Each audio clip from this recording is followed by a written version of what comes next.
Perché qua ci arrivano, quando a Terno arrivano dalle case qua, arrivano, ce le troviamo qua sopra più di una volta, è sempre un rischio per me. No, io non me ne intendo più di tanto, però C'è chi dice ma i voli sono pochissimi.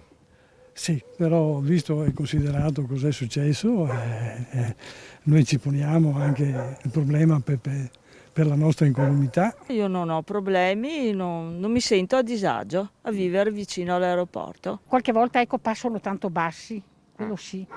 E basta, dopo non è che mi dà fastidio. Ci deve essere l'uso del 118, però vari aerei no, che non vengono qua, insomma. Quando passa l'elicottero, là non so, quella è la specie di trema tutto, vetri e passa molto basso, insomma. L'aeroporto non si può stare in città dove ci sono gente, le case, deve essere un po' come fuori, dove c'è come foreste, non ci sono le case vicino.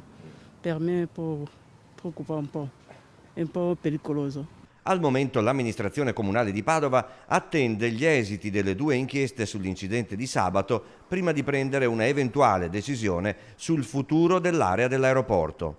Se un esito fosse tale da portare alle queste indagini a ritenere l'aeroporto impossibile da essere messo in sicurezza, c'è l'apertura e il dialogo totale da parte dell'amministrazione di Padova di dialogare con l'ente e quindi aeroportuale in demanio quindi con lo Stato per trovare una soluzione che vada prima di tutto a salvaguardare la sicurezza dei cittadini. È morto il pilota?